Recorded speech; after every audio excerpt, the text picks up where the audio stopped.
Supervisor Canepa, the meeting is being recorded and the time is now 6:30 p.m. and you can call the meeting to order. Thank you so much, Mr. Clerk. Let me welcome you to the first meeting of the 2021 Supervisorial District Lines Advisory Commission. On behalf of the Board of Supervisors, I would like to express my gratitude for your service on this important commission. I also want to personally thank the League of Women Voters for recommending all of you for appointment. As you likely know, there are 14 members of the commission as of today. We expect a 15th and final commissioner to join you at your next meeting. We all would prefer to meet in person. So as I do at every opportunity, I implore you and everyone joining us today to get vaccinated and to follow common sense health and safety guidelines. Only together can we beat back COVID-19. Back to the issue at hand. This evening, you will take the oath of office. The commission you join is trusted with a process that is fundamental to our democracy. Let me highlight 3 reasons why your role is so vital. First, how and where districts are drawn can shape communities' ability to elect representatives of their choice. Second, districts must be substantially equal in population to ensure residents have equal access to representation on the Board of Supervisors. Third, revisions to district boundaries have lasting impact. They remain in effect for the next decade. We look forward to hearing your voices and indeed all voices in San Mateo County throughout this important process. With that, I want to thank all of you for your service again. And at this time, Mr. Clerk, can we please have a roll call?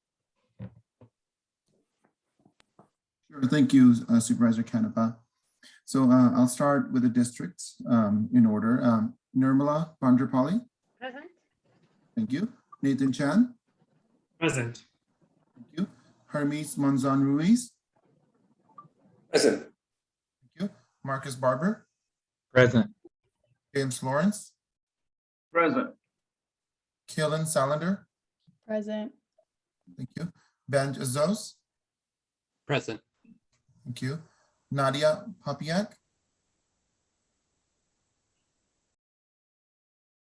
You just have to unmute yourself, Nadia.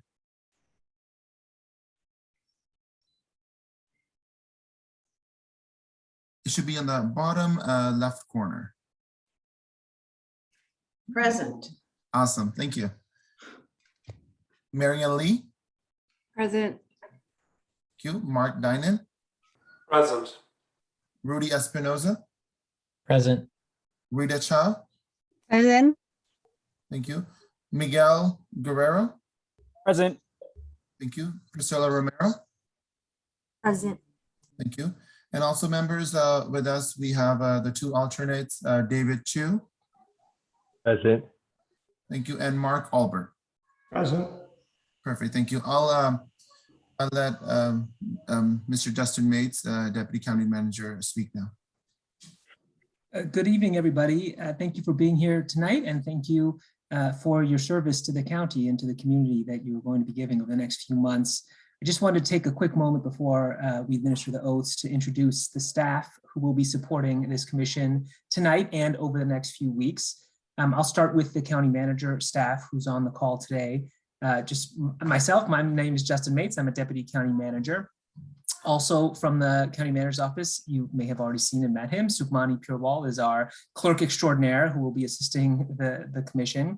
We also have on the call Marshall Wilson, who is from our communications team. Marshall participated and helped coordinate this process 8 years ago and is part of the team again this time around to help coordinate things and help on outreach. And finally, we also have Emma Gonzalez, who is the head of our community affairs office. And she will be helping us with all of the outreach, the grassroots outreach to many of our communities that are considered hard to reach communities with respect to the census outreach. And Emma, in fact, headed our census outreach efforts. You're also being assisted by a first-class team of attorneys, and for that, I'll hand it over to John Byers, County Counsel.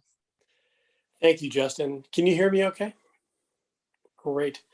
Well, just first as I hear Justin kind of introduce the county manager's team, it's just that is really a top-notch group of individuals, really just top-flight government employees. So I think this commission is going to be in really good hands.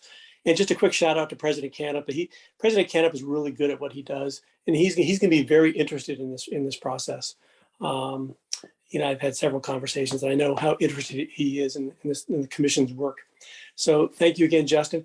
Just a quick, if I can, just take a couple of minutes about our office and our role. Again, my name is John Byers, and I am the county attorney for San Mateo County. My formal title is county counsel. The county counsel's office we have 31 attorneys. We are located in the Hall of Justice in Redwood City on the 6th floor. And we handle the legal work for really the civil and governmental sort of law work for the county. I mean, the district attorney does the criminal side, and my office, the county counsel's office, does the civil law side of the equation. And what is our role here? I mean, the redistricting process for counties, many of you I'm sure know this, is governed by state law, right? So you have legal standards and criteria you will need to follow in your work. And so the county counsel's office is here to provide legal support for your work as a commission. So we're here to support you. And I guess when I say we, I don't mean me.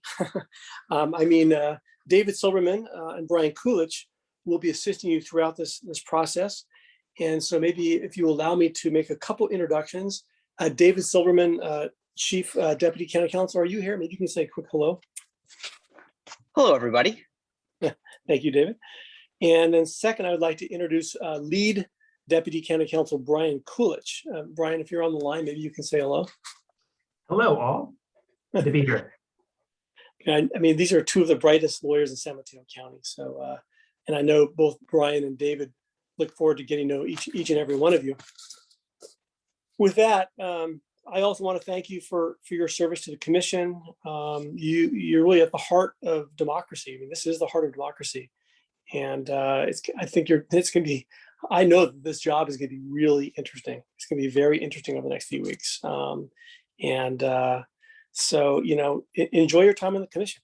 Enjoy yourselves, and I know you'll enjoy this important work. So with that, I will hand it back to Justin. Thank you, John, and thank you for all of your office's help up to this point and over the next couple months as well. On the theme of introductions, we thought it might be helpful to go around the room and take a little bit of time for each of you to introduce yourselves. Ideally, as Supervisor Canepa said, we'd be all around a little snack table with tea and cookies, and we'd have a chance to get to know one another a little bit. But we're going to do the next best thing here. And we'd like you to each introduce yourself, give your name, the city you live in, and just a brief statement of why you are interested in and why you were interested to apply to serve on this commission.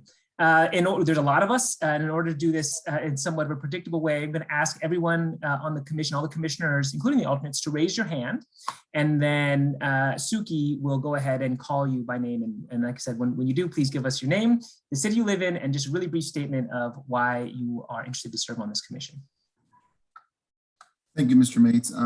So first, we'll start with Nathan Chan, followed by Hermes Manzan. Go ahead, Mr. Chan. Hi, everyone. My name is Nathan Chan, and I live in Millbrae, California. I applied to be on this commission because over the next 10 years, we have very major challenges that we need to address: climate change, social justice, and so forth. And so I think, we need to set ourselves up for success to solve these problems. And this is definitely the first step for that for the county. Thank you. Thank you. Mr. Manzan. Yes, good evening, everybody. My name is Hermes Monzon. I live in South San Francisco in the Old Town area. And I applied for this commission hoping to contribute and learn how can I help is always being active in my community. And I hope I can be a contribution and learn from everybody here. Thank you. Next, Benj Azos, followed by Rudy Espinoza. Hi, my name is Benj Azos. I live in San Carlos, California, and I applied to be on the commission. My day job is working with data, and I'm pretty excited to help shape the commission and help bring a data-driven approach to some of the work that we're going to do. Thank you. Rudy Espinoza. Hi, good evening, everyone. My name is Rudy Espinoza Murray from Redwood City, California. I'm really excited to be part of this amazing group of folks that are dedicating a lot of their time for their community. I decided to join because I feel like we have chronic underrepresentation in San Mateo County, and the redistricting process is one way for us to give underrepresented folks a voice, and that we take into account the various communities of interest that make up San Mateo County. So I'm looking forward to it. Thank you. Kaylin Salander, followed by Miguel Guerrero. Hi, everyone. So my name is Kaylin Salander, and I live in San Mateo. So I wanted to be on this commission not only to broaden my understanding of things like civic engagement, public service, and demography, but also just because I think it's really important. I think it's great that we have a citizen commission that's doing this work, and that everyone's allowed their input. I'm super excited to hear what the public has to say in this process as well. Yeah, that's why. Thank you. The next is Miguel Guerrero, followed by Mark Dinan. Good evening, everyone. My name is Miguel Guerrero, and I reside in Daly City. And why I applied for this commission was really, I wholeheartedly agree with the statement that the opportunity to participate in the redistricting process is fundamental to who we are as a democracy, and being able to take part in a citizens commission to help provide input and also be able to work with community members on what these district lines will look like is really just, I think, fundamental to the work that we're doing here. And just wanted to just be grateful and thankful for the opportunity. And I'm looking forward to collaborating with this commission over the next couple of weeks.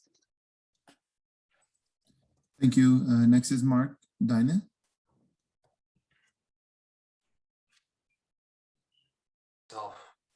Hi, good afternoon, everyone.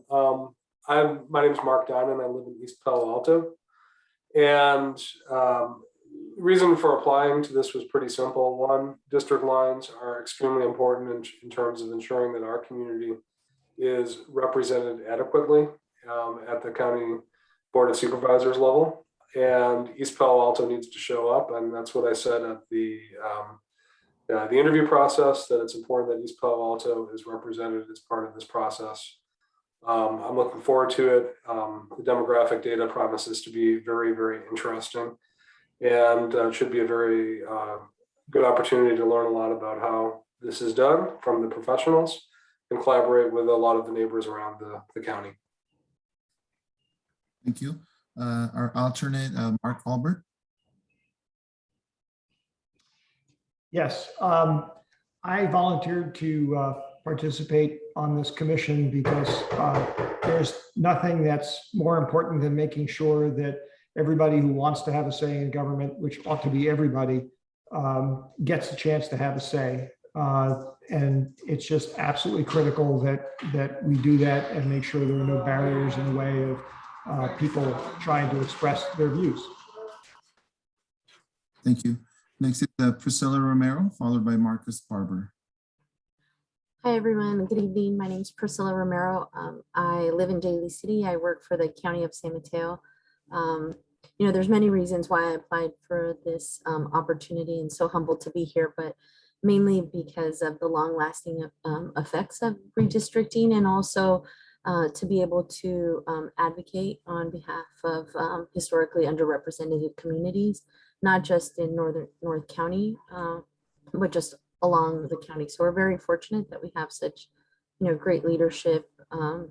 And we also want to create opportunities for more of our community to get involved. And I'm just excited to hear the public's view and be able to advocate on their behalf. Thanks. Thank you. Marcus Barber, followed by Marion Lee. Marcus Barber. I live in San Mateo, and I decided to apply for the commission because, I believe that redistricting is really important, and I thought it was a good way for me to give back to the community and do something that I thought I could have good skills to help with. Thank you. Marion Lee. Hi, everybody. People call me Mayor, and I live in the city of San Carlos. And I decided to apply because I have been really thinking about equity issues and really trying to think about how to contribute in a way that makes that better. And this opportunity to volunteer came up, and I thought it was very appropriate, and it was a way I could contribute to San Mateo County. Thank you. Thank you. Next is our second alternate, David Chu. Good evening, everybody. I live in the city of Burlingame.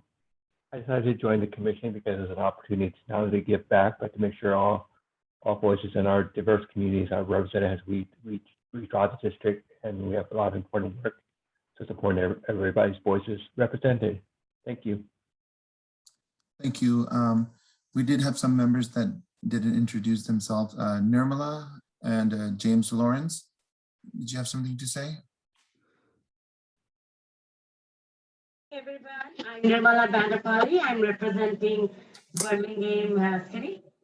I'm really excited to be part of this commission, to learn from fellow commissioners as well as the county employees, and to why the redistricting is really extremely critical, as Supervisor and President Kenneth just mentioned all of those 3 reasons why, and I don't want to reiterate that, but I'm here to represent, be the voice of the community members and ensuring we advocate for underrepresented communities so that they have a voice and we bring their voice forward.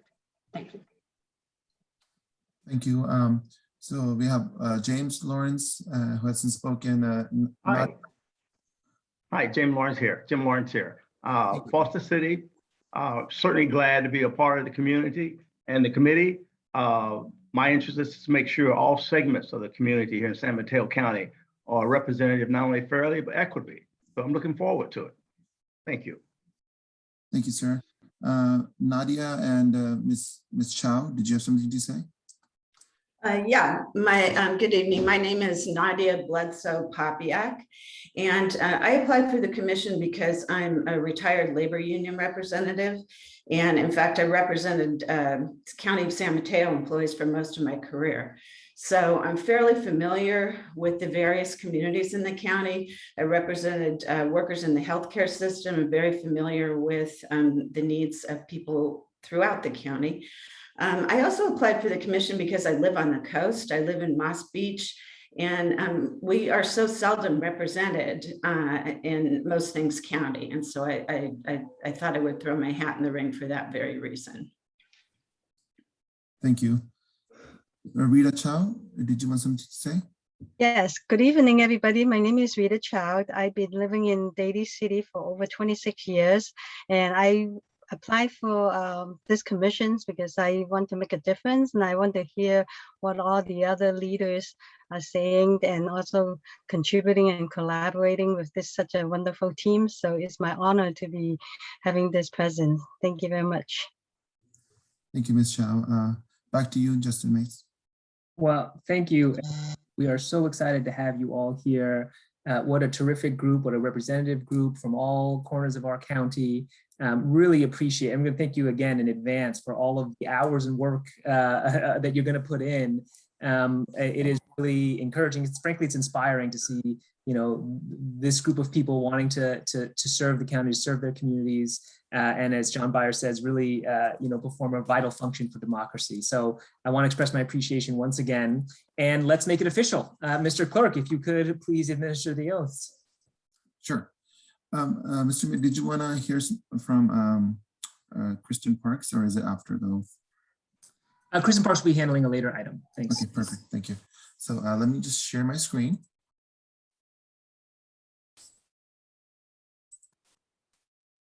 Okay, hopefully you guys can see everything.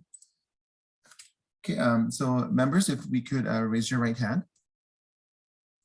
and just repeat after me. I state your name. I, Nadia Bledsoe, I, Miguel Guerrero, Do solemnly swear or affirm do solemnly swear or affirm that I will support and defend the Constitution of the United States that I will support and defend the Constitution of the United States and the Constitution of the State of California against all enemies, foreign and domestic, and the the Constitution Constitution of the State of California against all enemies, foreign and domestic. that I will bear true faith and allegiance that I that I will bear bear true faith and Allegiance to the Constitution. to the Constitution of the United States and the Constitution of the State of California, to the the Constitution Constitution of the United States, Constitution of the State of California, that I take this obligation freely that I take I take this obligation freely without any mental reservation or purpose, without any mental reservation or purpose of evasion. evasion, and that I will well and faithfully and that I will that I will Well and faithfully discharge the duties upon which I'm about to enter. Discharge the Discharge the duties duties upon which I am about which to I am enter. Congratulations all. Thank you. And members, I'll email you the oath so you can print it out, sign it for me, and then just mail it back. And I'll send you that email tonight. Back to you, Mr. Mates.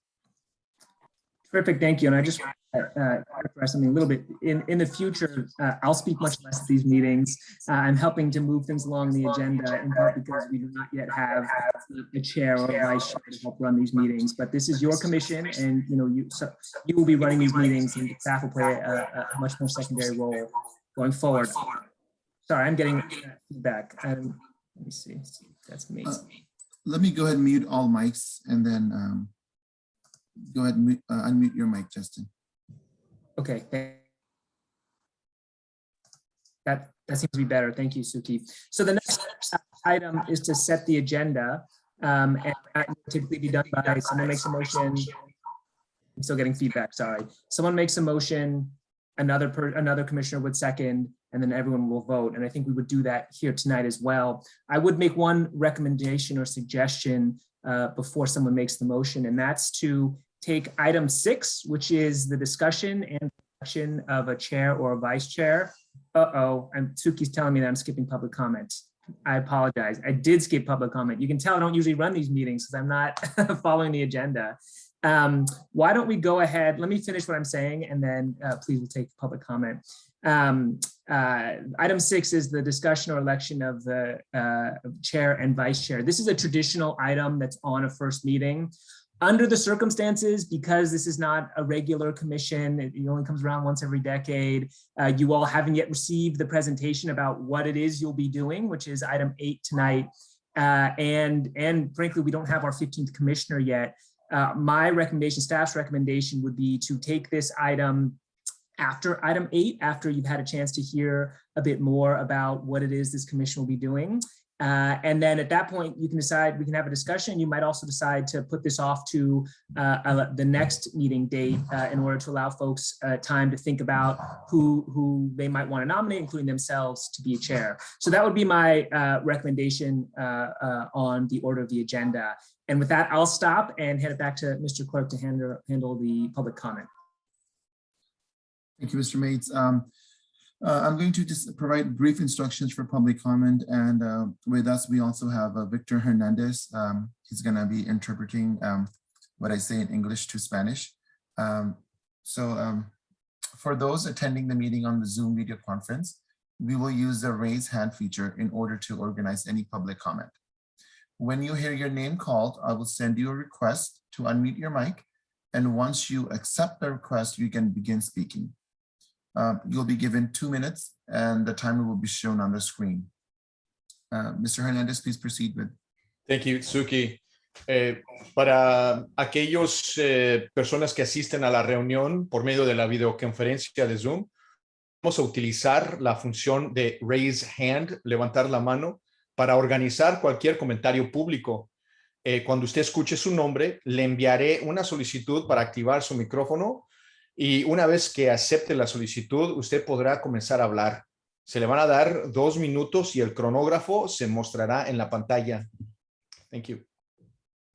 Thank you. And now is the time to raise your hand, and I'll just allow 10 to 15 seconds. So please, if you wish to speak on any of the or county leader matter, please go ahead and raise your hand.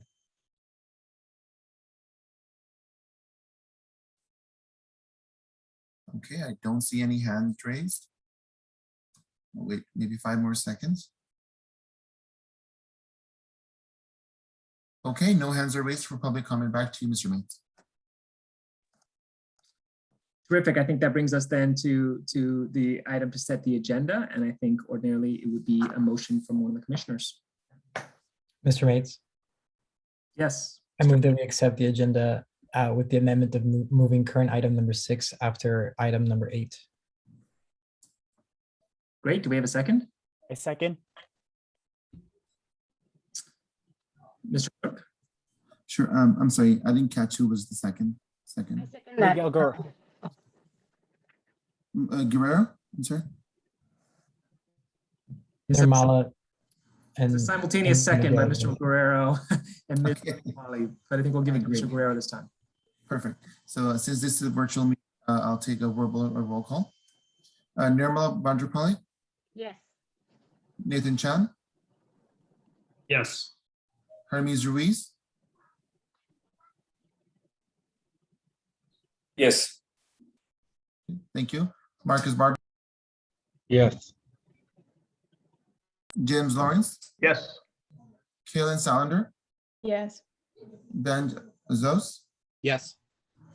Nadia Papiat, Yes. Marion Lee, Yes. thank you. I'm sorry, Mayor Lee, sorry. Mark Dinan, Yes. Rudy Espinoza, Yes. Rita Chow, Yes. Miguel Guerrero, Yes. Priscilla Romero. Yes. Thank you. Motion passes. Terrific. Thank you. And thank you for your patience as we work through all 14 commissioners. That this will be the style of it for all the meetings. We do have a large commission, so I appreciate everyone's patience with this Zoom format. And with that, that brings us to item 7, and I'll hand it over to Brian Coolidge. Good evening again, all. Brian Coolidge. I'm with the County Council's office, and I live in Belmont. So your great work impacts me too. And since my boss is on this meeting, I will say that I love all my clients. They're all fantastic. But honestly, this one's pretty cool. I agree with all the sentiments you all conveyed. It's very important. It comes along once every 10 years. And it's just, I'm just very excited to be part of it. But we're now at the point which is always the most exciting part of every meeting, which is the Brown Act. So I'm going to give a primer on the Brown Act and try to share my screen.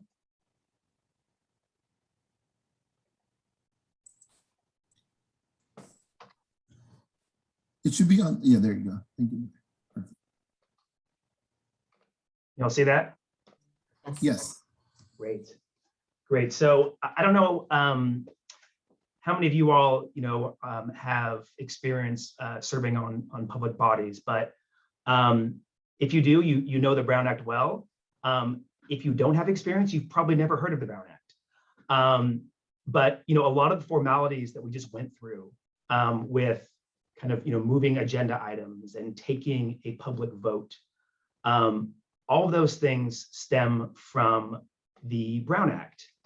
And the Brown Act is kind of one of the 2 pillars of transparency for governance in the state of California, the other being the Public Records Act. And so kind of both the Brown Act and the PRA kind of combine to kind of ensure that that we have an open and transparent government that is accessible to the public, right? And so we govern for the public and by the public. And so they should have a right to see the records that we have that involve how we govern. And importantly, they should be able to participate in our public meetings like this one. And so this is Ralph M. Brown, the man behind the act, kind of out of central casting for like 1950s government. He was both a legislature and was also appointed to the Court of Appeal. And so was just dedicated to governance in California. And the act that bears his name was enacted in 1953. And it's been around for a while, excuse me. But as you'll see, kind of it tries to keep up with how records are kept and how meetings are ran. And so sometimes it's a little bit behind the times and it tries to catch up. And so, questions you may have about how we actually kind of comply with the Brown Act in August of 2021 are questions that everyone asks because, it takes some time to catch up to technology. And so, oops, wrong way. So the Brown Act is codified in the government code. And essentially it says that all meetings of the legislative body of a local agency shall be open and public, and all persons shall be permitted to attend any meeting of the legislative body of a local agency, except as otherwise provided in this chapter. And this idea was so important that in 2004, pursuant to Prop 59, this right was made part of our state constitution. So now members of the public have a constitutional right to participate in government. And so, as you might expect, there's a presumption in favor of access, and the exceptions, which we'll talk about, are narrowly construed. Again, with a goal of ensuring that the public has an opportunity to participate. So I think kind of as we go through this presentation, look at it through that lens. And if there's a question, if there's a doubt, oftentimes we're going to tilt in favor, again, of access and narrowly construing exceptions that limit access. And kind of, by the way, if there's any questions that folks have along the way, please feel free to interrupt me. This is kind of a collaborative presentation. It's not just me kind of telling you how it is. So please feel free to chime in. Because if you have a question, I imagine others on the commission have a similar question. So we're going to go through 6 primary topics. So 1, what types of public groups are covered by the Brown Act? 2, what is a meeting? 3, what are the notice and agenda requirements? 4, what are the public's rights? 5, when are closed sessions permissible? And 6, probably most importantly for you all, what are the consequences for violating the Brown Act? So to answer the first question, the groups that are subject to the Brown Act, everybody. It's pretty broad, kind of, as we kind of look through the prism we talked about, as you might expect. It covers all legislative bodies, and that includes boards and commissions like this. It applies regardless of whether the board or commission is temporary or permanent. Like, for example, you all have a temporary commission versus, say, kind of the Board of Supervisors that is permanent, and applies regardless of whether it's advisory or decision-making. You're an advisory commission. It's going to recommend maps to the board for the ultimate decision, but nevertheless, you're covered by the Brown Act. There are some specific exemptions. It does not apply to ad hoc, kind of non-standing advisory committees that are composed solely of less than a quorum of the legislative body. So less than the amount required for a formal act of the body. Second question, what is a meeting? Again, it's probably everything, right? It's a congregation of a majority of the members of the body at the same time and place to hear, discuss, or deliberate on any matter within its jurisdiction. right? So it obviously includes this, which is a formal meeting or hearing of the commission, but it also can include lunches, social gatherings, board retreats, any situation where a majority of the members are there and they're discussing an item that could come before them. So it seems pretty easy to kind of identify a meeting when it's like this, but again, social situations can be can lead to Brown Act issues. Emails can lead to Brown Act issues, right? An email from a constituent to the entire board, and you all reply all to that email, right? When we get to a majority of folks who have kind of read or been kind of a part of that email, that can convert that email correspondence into a meeting, right? So also there are situations that are known as serial meetings where one member will talk to another member, who then talks to another member, who then talks to another. And even though a majority of the body aren't together on the same email or in the same room, you've created a serial communication to a point where a majority are now kind of involved in that discussion. So kind of going back to the point about the Brown Act having been around since 1953, obviously social media didn't exist then, nor did email. And so, what is a meeting? It has evolved over time to kind of keep up with these changes in technology. And just last year, the state legislature passed AB 992, which deals specifically with meetings and how you deal with social media. I think we all know what social media is.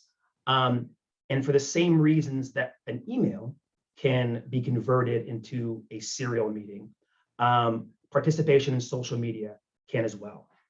And so AB 992, what it allows you to do is to communicate directly to constituents using social media, right? Kind of providing information or responding to questions to constituents on social media.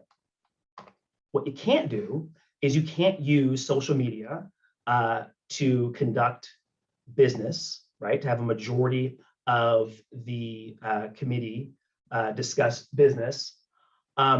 Also, you can't respond directly to any communication regarding a matter that is within the subject matter jurisdiction made, posted, or shared by any other member. That includes retweets, it includes liking a post, it includes sharing a post, and just one response is a violation, as opposed to the other situations where it takes a majority. I see a question. Mr. Commissioner Monzon. I'm sorry, it's just I need to excuse myself for a few minutes. I already asked Mr. Soumani. Is that okay that I can excuse myself for a few minutes, please? Fine with me. Thank you. Great. So in that sense, the restrictions that are set forth in AB 992 are more restrictive than the general Brown Act restrictions.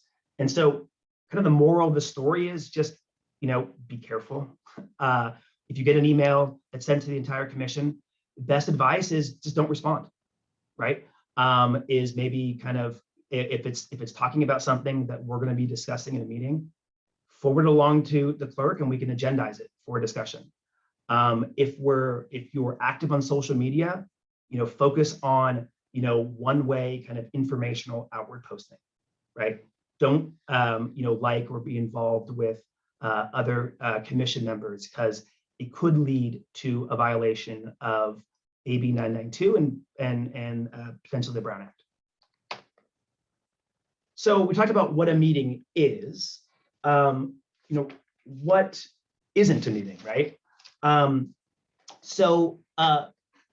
There are exceptions for conferences open to the general public, other public meetings, social or ceremonial occasions, right? So if you all are kind of, have kind of a celebratory kind of lunch at a restaurant, if you all attend a meeting of the Board of Supervisors. These things do not automatically violate the Brown Act, but you can't use those venues then to discuss matters that might come before you, right? You can't just take the actual or virtual meeting and replace it with a restaurant or with the board chambers. But you all, a majority can attend these gatherings, and so long as you don't discuss substantive issues that will come before the commission, it's not a meeting for Brown Act purposes. All right, notice and agenda requirements. So this is kind of the this is the kind of introductory part of how the public can participate in the meetings. So first of all, for a regular meeting, the agenda under the Brown Act, and there's kind of an exception for this body, and we'll talk about that in a sec, but generally, for a regular meeting, the agenda has to be posted at least 72 hours in advance of the meeting, right? And it needs to be posted in a place that is physically accessible and online. The agenda has to contain an opportunity for public comment. That's the thing we did, at the beginning of this meeting.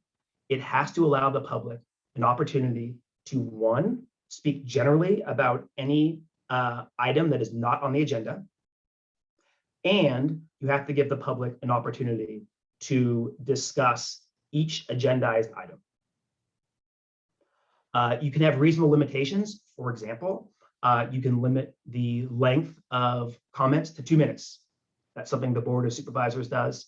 That's a reasonable limitation. A special meeting, which is a meeting for, as the name indicates, a special and specified purpose, that only requires 24 hours notice, but no other business can be considered except for that specific and kind of specified item that led to the calling of the special meeting. Yes, sir, I have a question. I see a question. Yeah, I was curious about whether you can kind of restrict manner of public comment. So for example, could you require that all public comments be made as written comments instead of orally? No. So you have to give folks, and we'll talk about the kind of meetings during COVID, which are a little different, but meetings pre-COVID and meetings post-COVID, which I hope is very soon, you have to give members of the public an opportunity to appear before the Board of Supervisors, for example, before this commission, and come up to the podium and say their piece.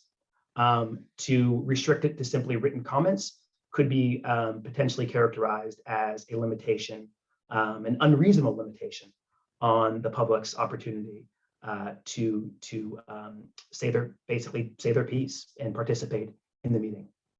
Thanks. Yeah. And so there is something.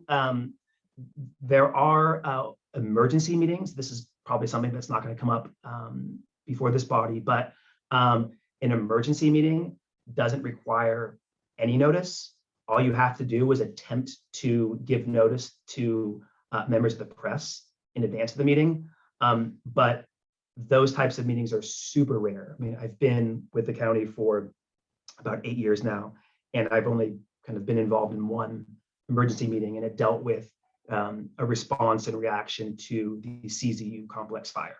And for the reasons we talked about before, you have to give good reason for the emergency. But as I said, that's probably something that's not going to happen here. Also, to give the public a right to know beforehand what's being discussed, the agenda has to include a brief description of the matters to be considered in both open and closed session. And it doesn't have to be a paragraph. You've all seen the agenda that we have for today. That's an appropriate description. It has to give members of the public a general idea as to what is being discussed and being considered for each agenda item. So I referenced this before. So for this commission, there are specific provisions of the elections code that apply. And you all articulated, wanting to ensure that communities of interest are identified, that harder to reach constituents are part of the process. And so there are robust outreach requirements that are required for meetings of this commission. And in addition, they replaced the 72-hour notice requirement with a 5-day notice requirement for the hearings or workshops of the commission. And we're treating all of the meetings of the commission as a hearing or workshop.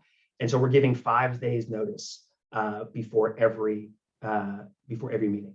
So that's more than is required under the Brown Act. Now there's an exception if we're getting down to the wire, and there's less than 28 days before the board has to formally adopt a map. And Kristen will talk about all that in a bit, but that deadline is currently December 15th. And if we're getting within 28 days of that deadline, we are only required to give 3 days notice, which is consistent with the 72 hours, obviously. So in addition to the upfront notice requirements with the agenda, this goes to some of the questions that were raised, right? Like, how do you give the public access rights to the meeting? And so they have a right to be notified of the items to be considered. That's the agenda with the reasonable description. They have a right to attend meetings without having to identify oneself. They have a right to record the meeting, to have access to documents distributed to members of the body. So whatever you get, they get. Again, open, transparent government for the people. And they don't have to pay for the cost of compliance.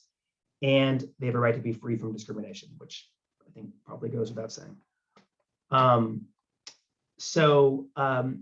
Other kind of access issues, generally in non-COVID times, non-virtual meetings, the meeting has to occur if it's a body of the county or an advisory committee or commission of the county. The meetings have to occur in the county. Again, you don't want to hold a meeting in Santa Rosa, so members of the public can't get there and participate.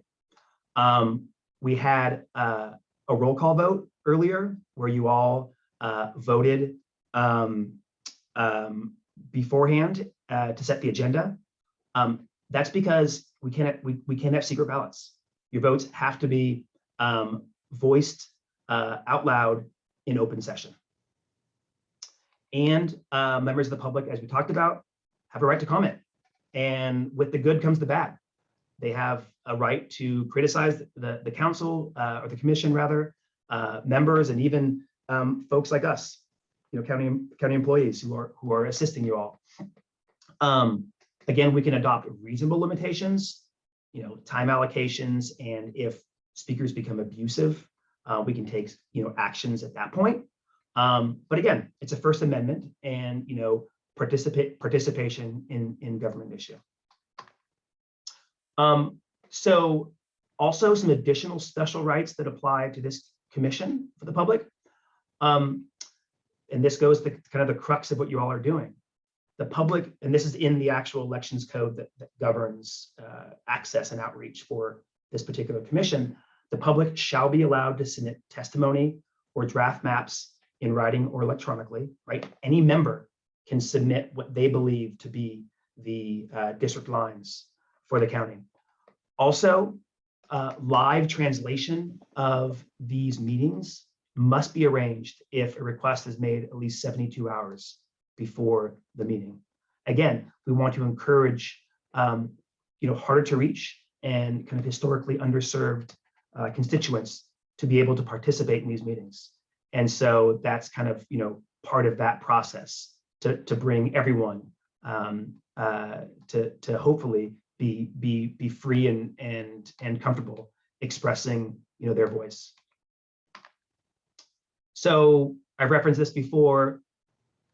Meetings during COVID, there is presently an executive order I'll note that it expires on September 30th, 2021.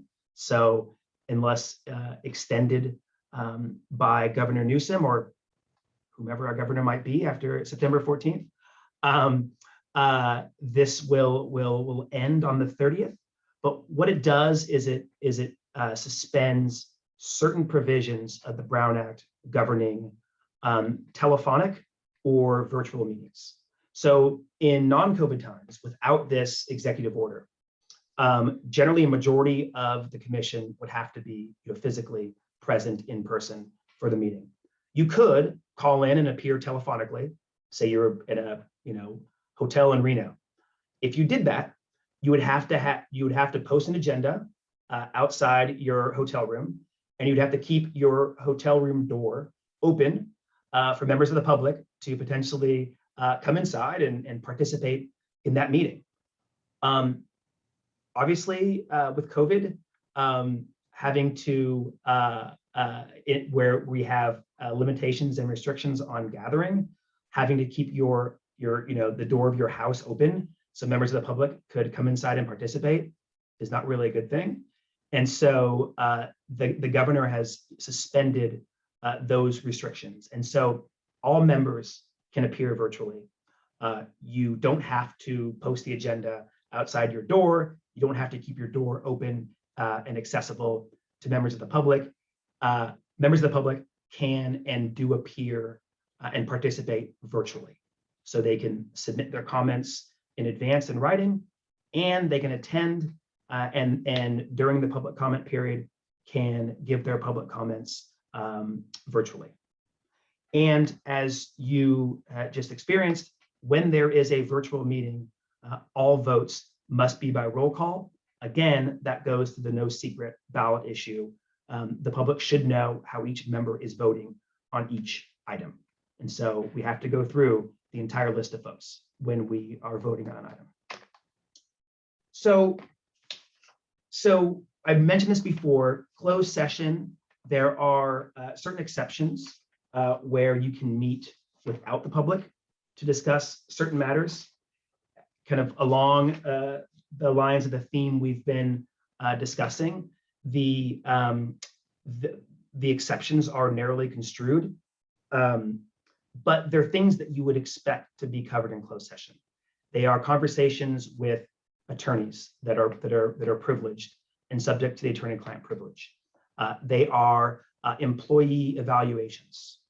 They are real estate negotiations, things where either to have it in public would violate privilege, privacy, or put the legislative body at a disadvantage, right? If we had to negotiate and consider a counteroffer to a real estate purchase in public session, that would give, say the seller on the other side of the deal a pretty distinct advantage when that person could kind of consider their offers in private.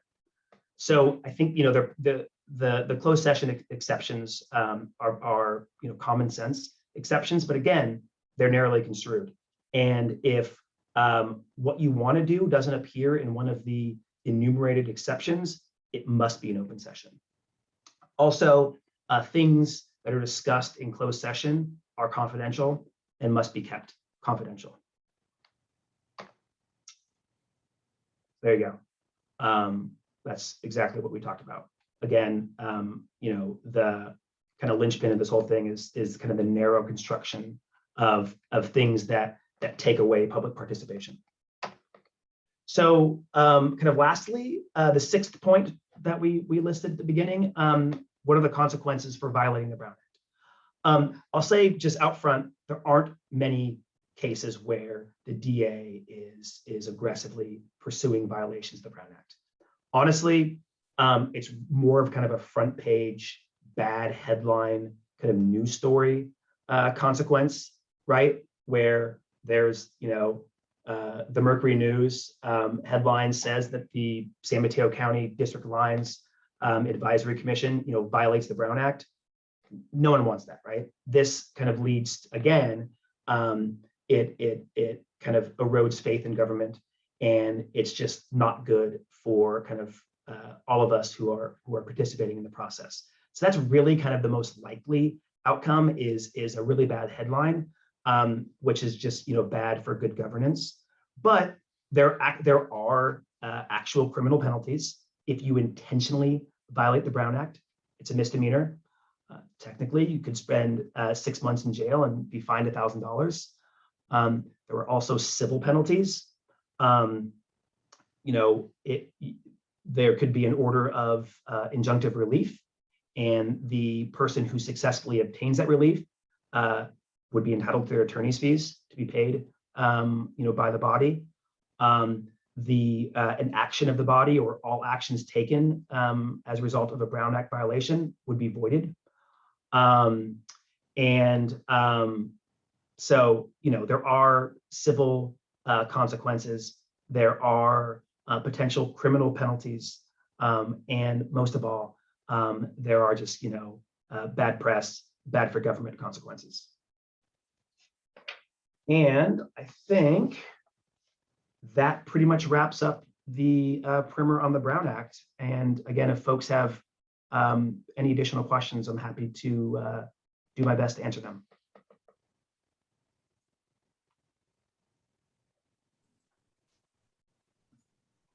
Yes, sir. Thank you, Mr. Perkins.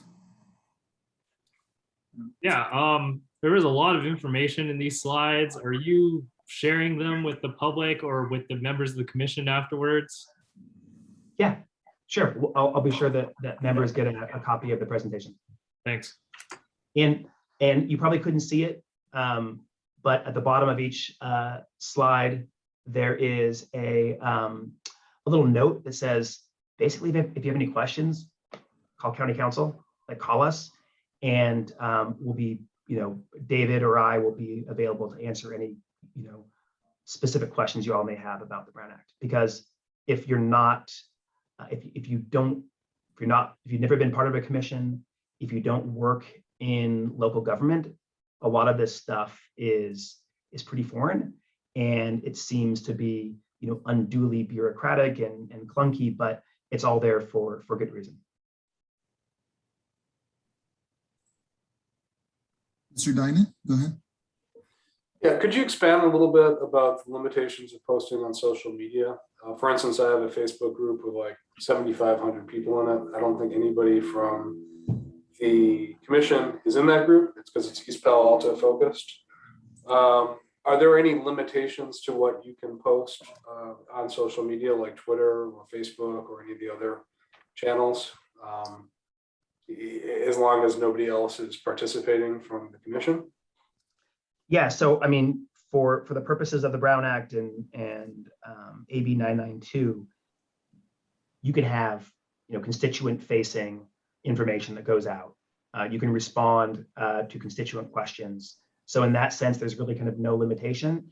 The issue becomes, and again, think of it as one, the Brown Act trying to keep up with 2021 kind of modes of communication, and thinking about ways where one can basically sub out the board chambers for social media. So you don't want to try to turn social media into a workaround to the Brown Act. So that's kind of the first proposition. Secondly, this very kind of stringent requirement of AB 992 is a prohibition on responding to comments made by other members of your commission. So Commissioner Dinan can put out information responding to constituents. If another member responds to whatever you've posted or put out, tweeted, that's where there is a potential violation of AB 992, right? So it's not the information that you put out, it's the response. But again, being cognizant of the fact that, now that you all know each other, another member could become part of your group and, give, like a post you've made, and under the terms of AB 992, that like is a violation. Does that answer your question? Yeah, it does. I mean, it sounds complicated and it sounds a little bit absurd, especially in the age of Twitter. But yeah, it'd be very something to be aware of for those of us who use social media extensively and are not shy about sharing opinions. Right. I mean, it's a governmental response to technology, which sometimes is not perfect. We do have another hand raised, Rudy Espinoza. Yeah, I'm hoping that you can clarify for the group when it comes time to do community outreach, that people can talk to groups of folks, especially if you have such a lot, like Mr. Dinnan has a large group, right, that they can extend information to those groups as long as it's just that, right, and that's okay. Yeah, I would say that for one-off kind of specific situations, I would encourage you all to kind of utilize our office. But there is, I kind of referenced this before, but under the elections code, there are very robust kind of outreach efforts that the county and also the commission are required to take to encourage folks to participate. And so we're going to have Emma, who's in this meeting. Her staff has been tasked with doing exactly that, with reaching out to folks and bootstrapping what she did with the census to make sure that hard to reach communities are part of that outreach process. So what I'm trying to say is we're doing that, and that's a specific requirement of the elections code that applies to ensuring that members of the public participate in these meetings. Brian, if I could, I think the question was slightly maybe a little broader than that. There would be no problem with any of the commissioners engaging with constituents, doing broad outreach one way, engaging with constituents. The Brown Act doesn't have anything to say about that in terms of prohibition, right? It does not. It does not prohibit that. And AB 992 specifically speaks to kind of the ability of members to do exactly that, to share information, to kind of do that outreach. Again, what it's wanting to prevent is turning that into essentially a virtual meeting on social media of this commission. And I think it goes a step too far with you can't respond to any post or kind of information sent by a member. But David, did you have a follow-up point? I was just going to, in the danger of oversimplifying, I was just going to oversimplify, which is that these limitations are about interacting with each other. Normally, there's 15 of you. There's going to be 15 of you. So normally, 8 of you can't interact in any form together. With social media, it's actually in some ways worse. As weird as this is, doesn't make any sense. None of you can interact together on social media, but it's interacting together that's the issue. So, normally 8 of you can't email each other, can't talk on the phone, can't do a phone tree. 8 of you can't communicate on social media. It's 2 can't. But you can communicate with your networks as much as you want. You can interact with your networks as much as you want. And hopefully that's responsive. Yeah, thank you. That was the response that I was seeking. Thank you, Mr. Coolidge. At this time, if we're going to do public comment, if members of the public wish to speak on line item number 7, please do raise your hand now. And Mr. Hernandez, could you provide instructions in Spanish?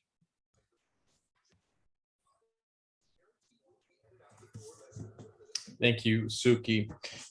Ahora le vamos a pedir a los miembros del público, si desean comentar, que hagan clic en la función raise hand o levantar la mano ahora.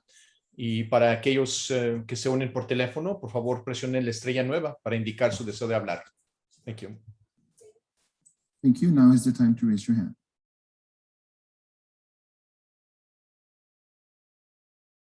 Okay, I don't see any hands raised. Back to you, Brian or Justin. Great, thank you. Thank you, Brian, for that presentation and the simplification, David, you provided. Our county council is great, and if you do have any specific questions about specific situations, please don't hesitate to reach out to Brian or David. Next on our agenda is item 8. And for that, I'll be handing it over to Kristen Parks. Kristen is part of the National Demographics Corporation. They are the demographer, the consultant that the county has retained to advise this commission and the board on this process. Kristen. Good evening. Thank you so much for all being on this commission and coming together this evening. I know we are throwing a lot of information at you, and I have more, so buckle up. I myself am not currently a resident of San Mateo County, but I spent several years living in the county. I lived in both District 1 and District 4. So I am going to give you tonight just an overview of the redistricting process, the steps we're going to move through, and you will be seeing more of me in the future as I am your lead demographer for National Demographics. So here is your current district map. And as you're probably aware, this map was adopted after the 2010 census and was created then. So now that we are following the 2020 census, we are required by law to revisit these boundary lines and consider any changes that may need to be made to them. So keeping that in mind, I just wanted to highlight for you how strange this redistricting cycle is in terms of our compressed timeline. It is going to be a bit of a race to the finish line because there were delays associated with the US Census Bureau's processing of data. So as you can see here, I'm showing you what we expected to be the schedule for receiving that data from the Census Bureau and what the actual schedule is. So we did receive the total population data from the Census Bureau on August 12th.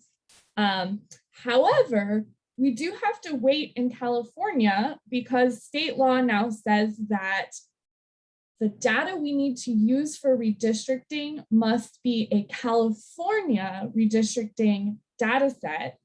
What that is simply data that reallocates all state prisoners to their last known address and zeroes out those districts that have the prison, zeroes out the prison. So that is currently being done, and we expect to receive that official data in mid-September.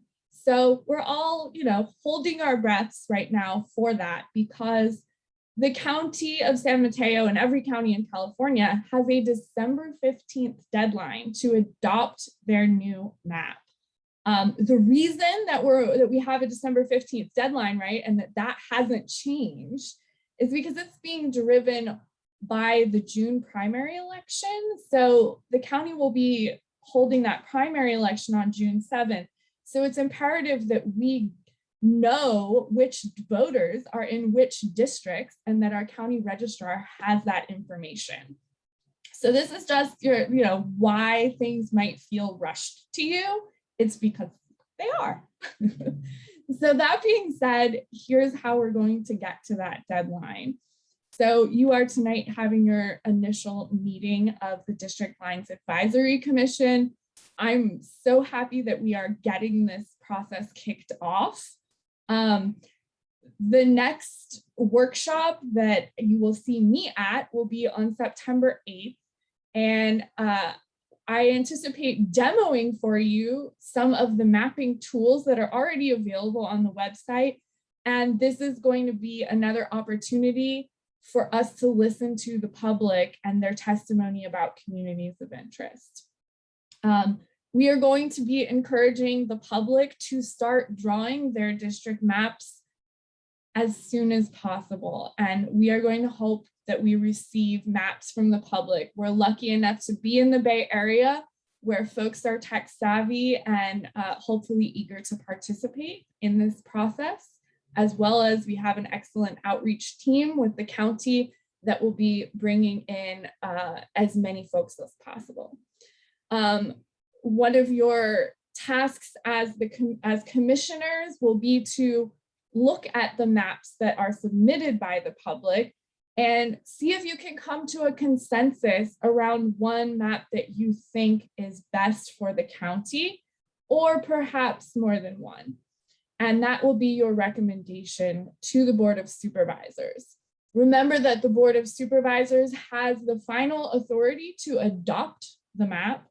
And along the way, we are required by the state of California to hold a total of 4 public hearings where the public will have a chance to comment on the process, on the maps, and on their personal interests or their neighborhood or community's interests.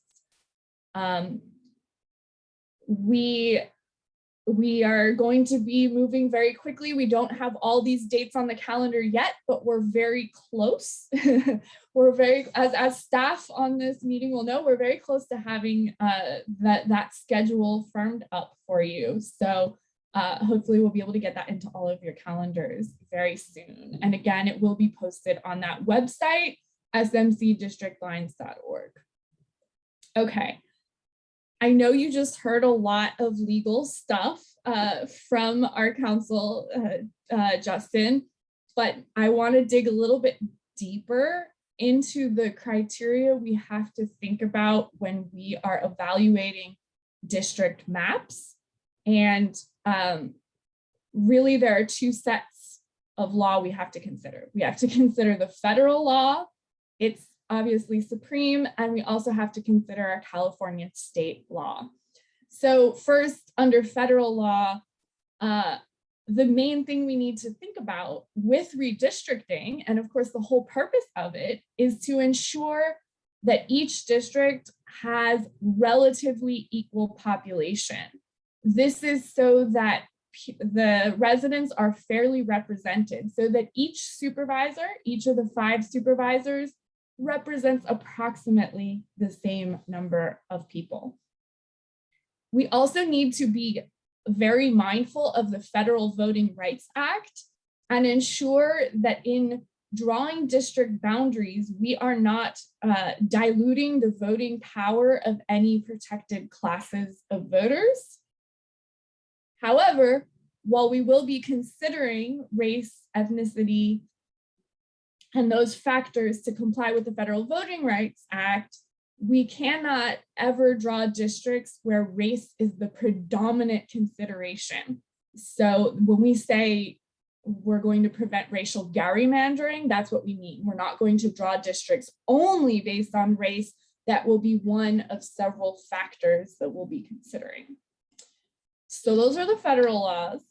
We have in California a new law that we didn't have. So for anyone who paid attention to this process 10 years ago, there's a different legal framework from the state. It's called the Fair Maps Act, and it gives us rank ordered criteria that must be considered.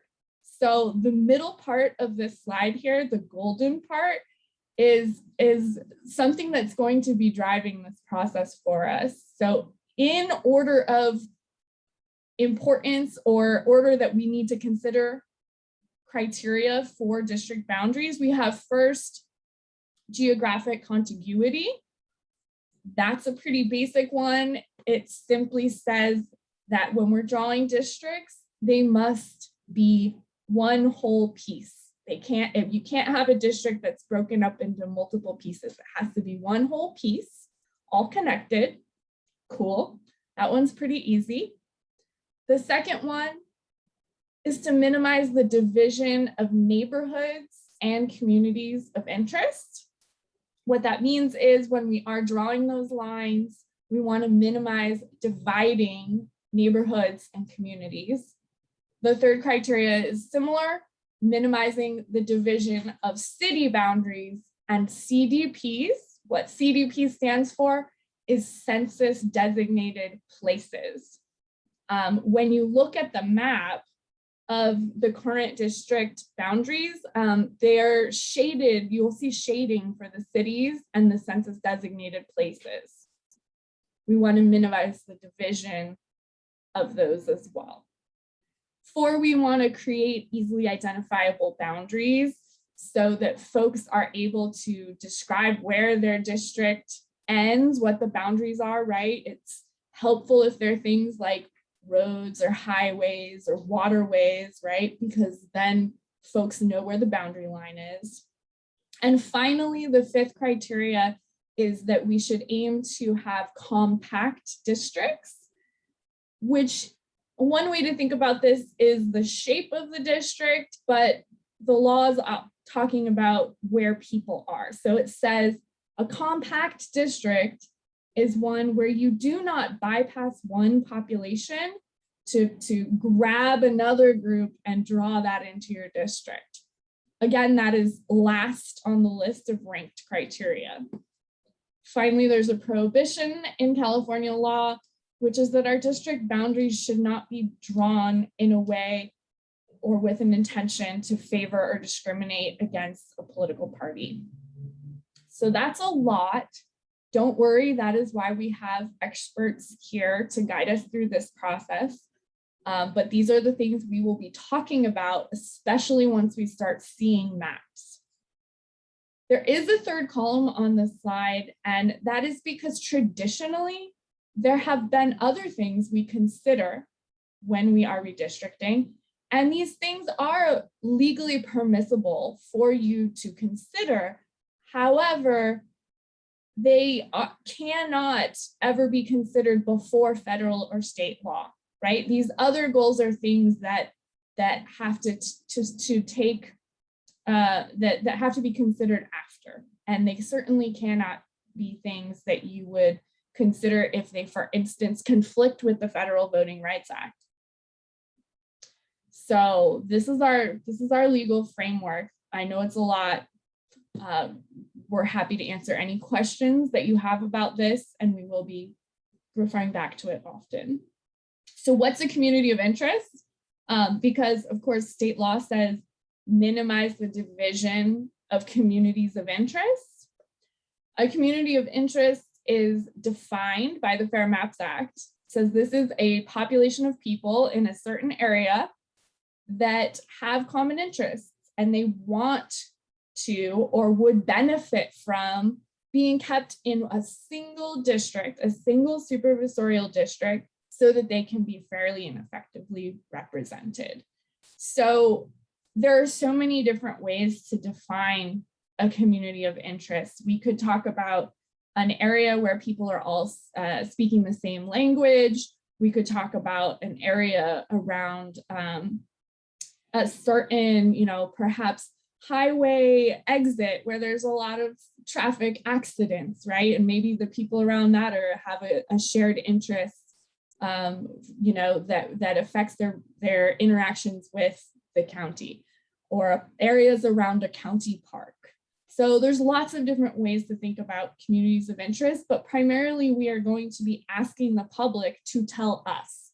We are not going to be telling them what their communities of interest are. We're going to be listening and making sure that we collect in the public record all of the testimony they bring us. So as I mentioned, we did get the total population data. It is not adjusted yet, but I wanted to show you what the population balance of our 5 existing districts looks like. So using that total population data from the census that we just got, it looks like the total population deviation is calculated here. And the total across all 5 districts is under 10%. This is good because we will probably want that total deviation to be even lower. But we also talk sometimes about a 10% deviation as being presumptively constitutional. And you'll see here that the total population of the county for 2020 was 764,442. To get the ideal size of a supervisorial district, all you do is divide that total population by 5. and you will get your ideal district size. And what you see here, percent deviation, is negative numbers mean that that district, so for instance, District 1, District 4, District 5, they have fewer people than ideal. So when we are looking at boundaries, those may be the districts that need to take in additional territory or additional population. Districts 2 and 3 have slightly more population than the ideal. These numbers will change. They probably won't change significantly.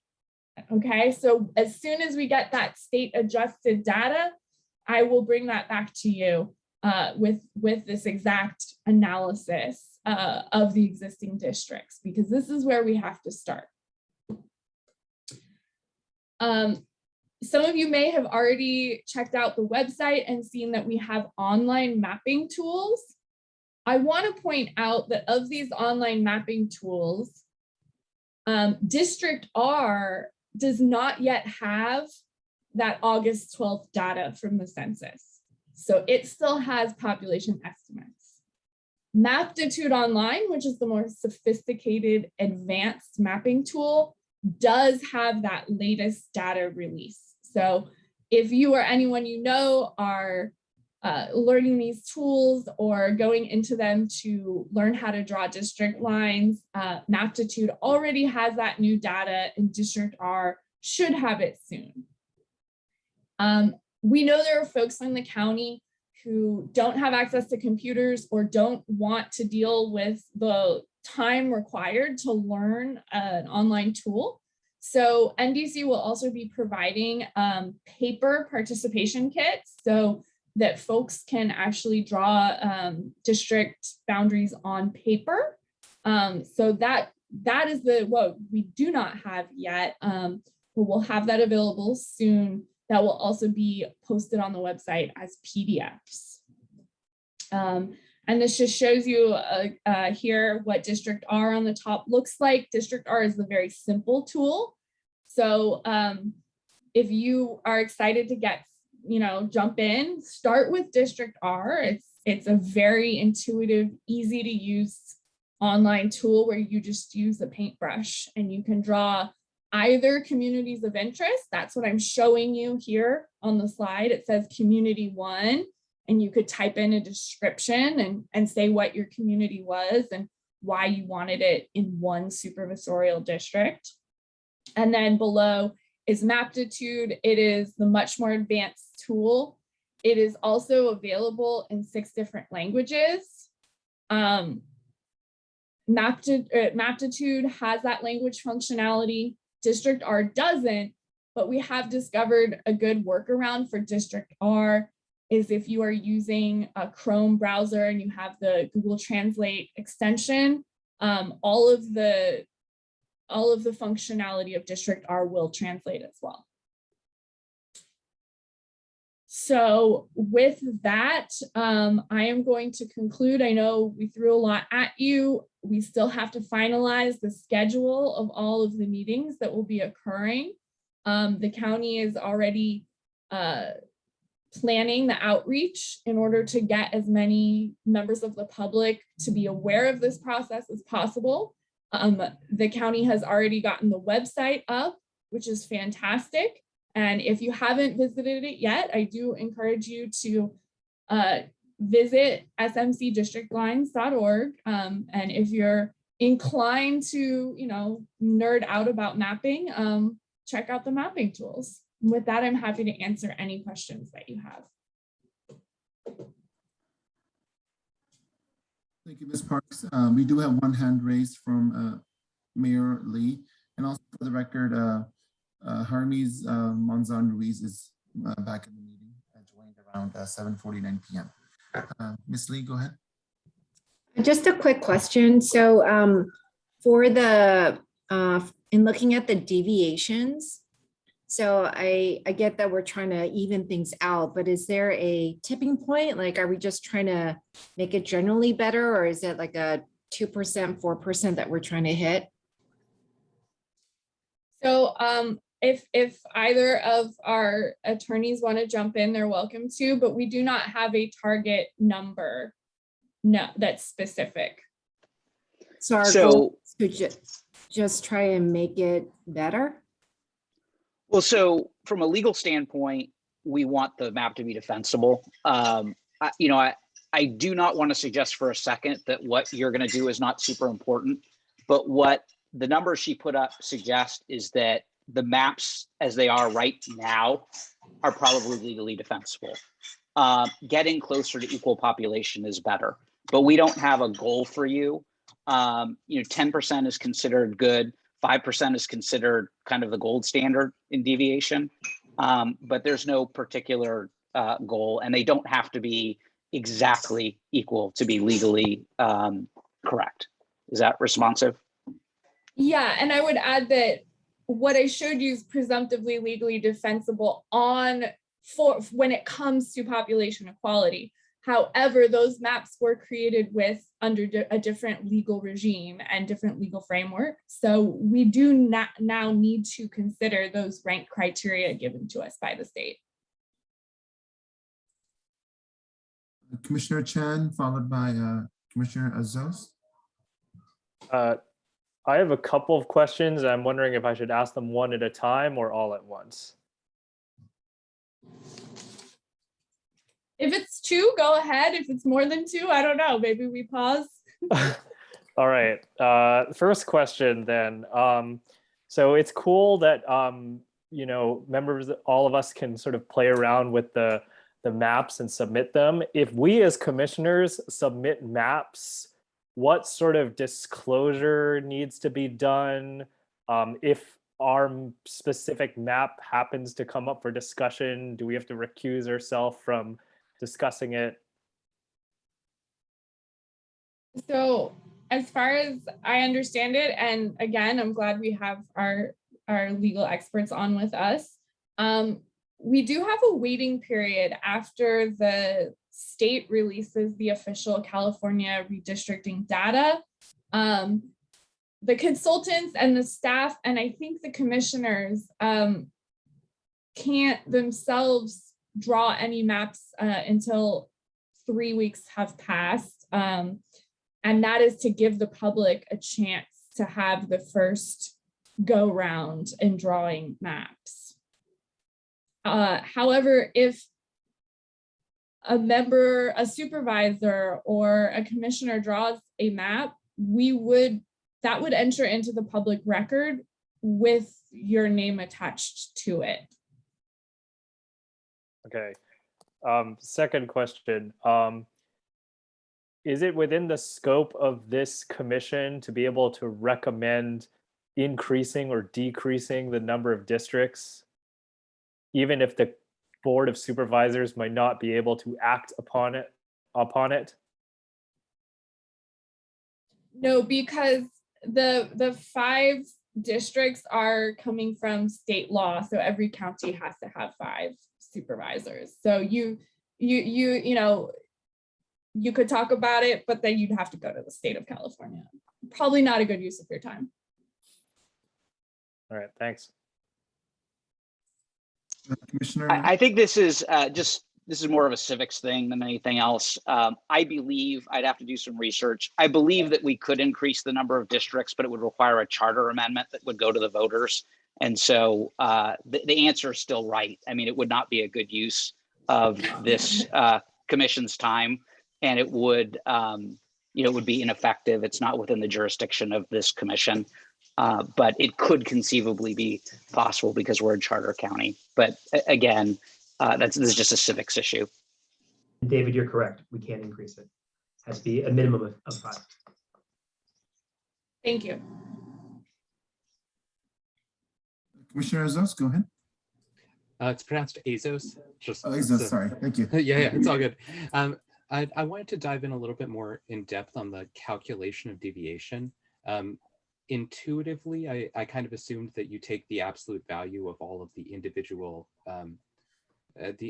district deviations from the number and then sum that. Is that correct? Correct. That is absolutely correct. Yes. Okay, great.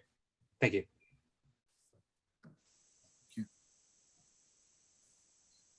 Okay, I don't see any other hands raised from other commissioners. So at this time, I'll ask members of the public if they wish to comment on item number 8. Please do click raise hand feature now. And Mr. Victor Hernandez, if you could also mention this in Spanish. Thank you, Suki. Ahora les vamos a pedir a los miembros del público, si desean comentar, que hagan clic en la función de raise hand o levantar la mano ahora. Thank you, Suki. Thank you. I do see one hand raised from Henrietta Burrows. Henrietta, I'm going to give you the permission to speak, and you'll have 2 minutes. Thank you so much. I appreciate the opportunity. In drawing districts, it was advised that the commissioners community and I'm sorry, there's a let me go ahead, stop sharing the timer. Maybe that might help. Can you try again, please? Sorry. Yes, I would give doesn't seem like given the Ms. Burrows, I think it might be your mic that is cutting in and out. Mr. Sugmani, will you try muting yourself and see if that helps? Can you hear me now? Seems to be better.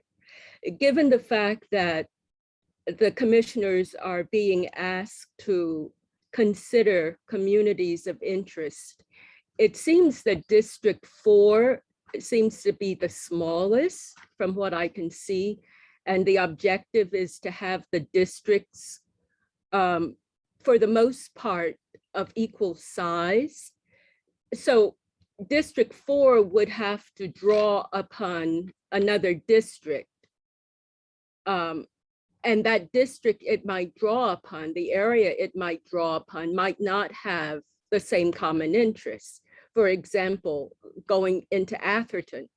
So what would be advised in a situation like that to try to get a district of equal size, where the option would have to be to go into another community that might not have the same interests?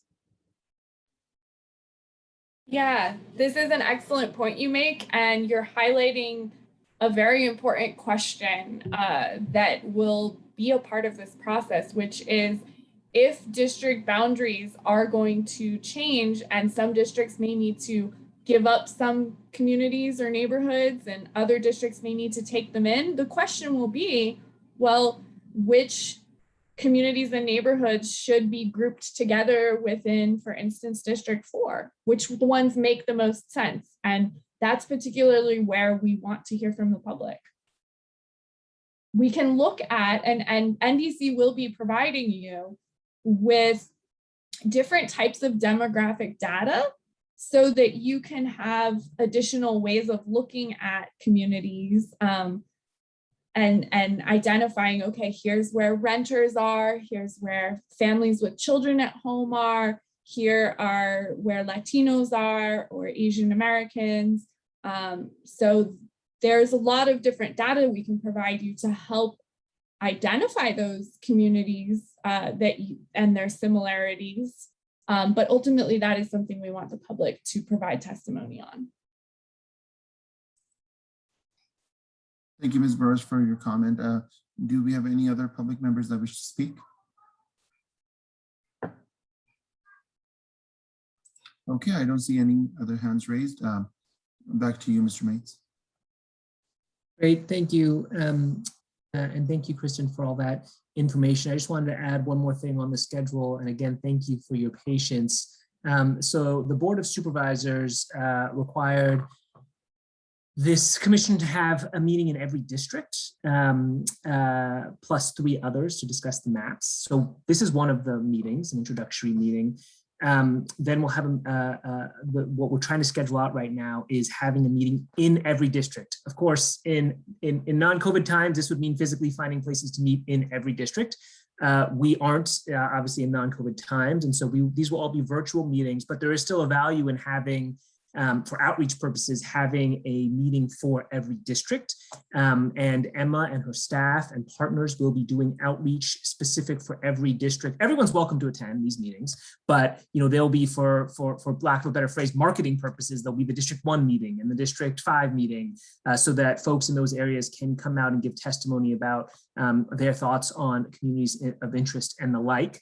And so because of this really condensed time frame, we are trying to schedule all those out in approximately 2 weeks in September, and then allowing for enough time after that to then get people drawing maps with the data once it's released from the state, so that you all can at least have a meeting or two after information comes out from the state to make a recommendation on the maps. It's a highly condensed schedule. Kristen went over sort of the reasons for why it's so condensed, but what we're going through right now is just trying to find dates. This is a large commission. We really would love every commissioner to be able to make every meeting. That being said, I think we would understand if there are some meetings that you can't all make. We of course need to have a quorum at every meeting, and there will be a lot in September. But I just wanted to give you all a sense of what we're trying to schedule out right now. Where Emma's team is great, but like I said, at the Office of Community Affairs ran the outreach for census. We were the highest response rate in the entire state of California. We're going to be leveraging similar outreach pathways for these meetings. We will also share with you, the outreach materials that we develop, so that you all will have them and you can share them as well. And again, the whole point of this exercise is to get folks in the community to attend these meetings and to provide their input to you all. So that is all in process and is coming down the pike. And as soon as we have that schedule for you, we will share it so that you can get it all into your calendars. Unless there are any questions about that schedule, and maybe I'll just pause for a second to see if there are questions for staff about what I just went over. Yeah, given that we're talking about 6 meetings in 2 weeks, 5 meetings in 2 weeks, 6 meetings in 2 weeks? 5. And that they are virtual and everyone can attend all of them, do we really want that many meetings? I laugh only because I'm reminded of a movie quote. Want's got nothing to do with it. The Board of Supervisors has required that we have a meeting for every district, and so we have to have a meeting for every district. And the way it worked out with the schedule, and it is quite frustrating that the state data won't be released until later in September, and we really ideally would have these meetings about communities of concern in a fair way, so that everyone's got the same access to data at the same time. And so a lot of these will happen, and the goal is actually to have these happen before the data is released. And in many ways, it's an introduction to the community. This is what the process is. Here's the website. Here's how mapping tools work. Tell us about your thoughts on communities of interest. And then as soon as the data is there, you can start, drawing maps, suggesting maps, submitting maps. And then we need to give you all enough time on the back end to then talk about the maps that are submitted in order to then submit those maps to the Board of Supervisors so they can have the requisite number of public hearings and adopt them before December 15th. It is really complicated. There's also a change in law that might give us the board a little more time on the back end, but won't give you all a little more time on the back end. It's a difference between a resolution and ordinance and what it takes to actually adopt these maps. I don't want to bore you, but I assure you that Brian and David are on this, and we've had many, many conversations, many analyses on the best way to do it. It is really condensed, and that's why I'm thanking you and also apologizing that we will be very condensed. We will likely have a double header day. I mean, one of the considerations about these meetings is we want to make sure that they're accessible to folks, right? So there will likely be weeknight meetings. A Saturday meeting or two for folks who might not be able to make a nighttime meeting. They might be able to make a Saturday day meeting. You all, like I said, we would love for you all, and we hope and we would like you to all try to make every meeting, but we do understand that's a lot of meetings in a short amount of time. And you all have your other schedules as well. But we would like, as much attendance as we can would be ideal, but we understand it is very tight. Commissioner, go ahead, Suki. That's true. Commissioner Salander, followed by Commissioner. Yeah, I just had a small question. I know we mentioned earlier that September 8th was an upcoming meeting. But obviously September is going to be very busy. Are we anticipating doing any before the 8th? Just No. for like schedule. September 8th will be the next meeting. I don't know yet if that will be one of our district meetings or not. May depend on whether or not we're able to get out the sort of branded outreach in time, but September 8th will be the next meeting of this commission. And during that time, we would absolutely invite and accept public comment about communities of interest and the like, as well as Kristen will go over the mapping tools and give you all a primer on the mapping tools. Okay, thank you. Awesome. Thank you, Commissioner Romero. I was just going to ask, is there an opportunity to have like a hybrid meeting, like a smaller meeting that consists of both a virtual and an in-person meeting? Maybe something that's tailored for just underrepresented communities that might have a harder time accessing, these virtual meetings. Thank you, Commissioner Romero. So right now we don't have plans. COVID has really thrown a wrench in a lot of this, and in order to facilitate that, right now they're planned to be virtual. As Brian went over earlier, it's not clear what the Brown Act will actually allow us to do after September, so we may end up having some in-person component, but right now we are not planning for that sort of hybrid. But if you think that's something that could be valuable, we could look into seeing if maybe we could have I'd have to look at it, some way for public to participate in person, even if all the commissioners are not at that site. That would be something that we'd have to look into with council, and also just logistically how that would work. But I was just going to add, we can take into account sort of the different health components, right, and sort of be cognizant of the health order and be healthy and safe. We would certainly have to account for all that. Yeah. Absolutely. Suki, I don't have the opportunity to raise a hand, but here's my question to Justin. Justin, is there a possibility that we could conduct these virtual meetings, actually, basically market it out to all those underserved communities and hold these virtual meetings at the local libraries and publish it, basically ask them to attend the meetings at the library, virtual meeting at the library in the conference rooms or something like that. So that will give them the opportunity to be part of the meeting. If they don't have access to computers, if they don't have access to internet, opening up the libraries and really use it, because a lot of people, go to libraries. So that would be one way we can address the, holding the virtual meetings and have more input from members of the public. Thank you.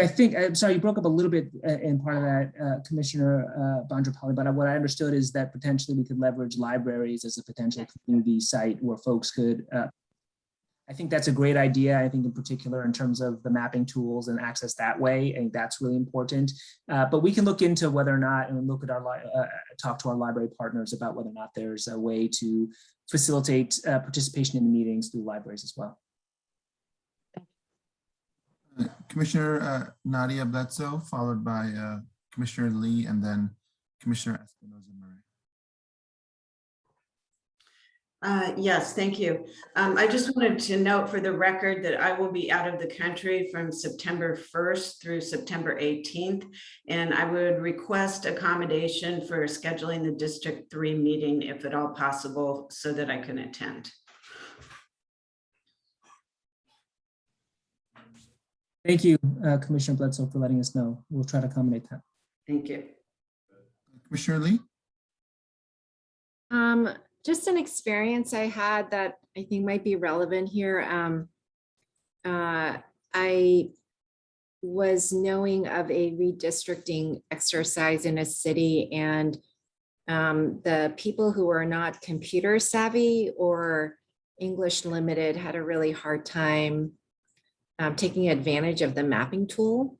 And so I think it builds on some of the comments already made, but even though it's pandemic, if there is a way to leverage perhaps library resources. I think some folks would benefit from a little bit of hand-holding on knowing how to use the tool. It's really cool when you're computer savvy, but when they don't have the ability, a lot of folks ended up printing out maps and sort of drawing, and that's fine too. I think they just didn't get the benefit of what the tool could provide. And so wanted to throw that out there for the commissioners and staff to kind of think about how to address that. Thank you, Commissioner Lee, for that great point. And actually, I don't know if Kristen, if you're still there, I think generally your point is well made and well taken with respect to access to libraries and ways for folks to understand how to use a mapping tool. And NDC actually has some instructional videos and other things. And Kristen, I don't know if you want to take just a quick moment to describe some of that. Yeah, and I'll just mention one of the things that we've done with our other clients is if they are doing live translation of the meeting where I'm demoing the tools, then that live translation on Zoom can also be recorded, and then that can be posted onto the website. And you can even clip out that portion that is the demo of the tools where, you know, I'll be demoing them, but you will hear the audio in the appropriate language. And I believe that the languages for San Mateo County are Spanish and Chinese. And currently those requirements, they don't apply to your, they only apply if someone requests that live translation up to 72 hours in advance of the meeting. But you could certainly plan maybe for one time to have that in place already, just so that you can have a recording.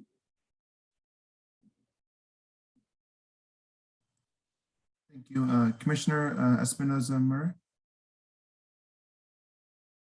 I actually like where this is going, because what I want to present is having a session that is completely in Spanish. I'm fully bilingual, and I think that that's something that I would appreciate doing. And I hope if there are other Spanish speakers on here that we can provide a fully Spanish, so not something that's translated live, but that instead that it is run in completely in Spanish.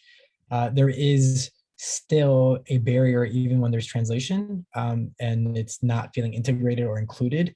There's some othering that happens when that's going on. So I'm hoping that if we run something completely in Spanish, that folks would feel welcome to speak up. 26% of the population in San Mateo County is of Latino heritage, and a percentage of that is monolingual. So I'm hoping that we can be more inclusive by providing that opportunity. Since we have so many meetings that we have to do that, we can at least have one of those in Spanish and maybe even one in Chinese if that's possible.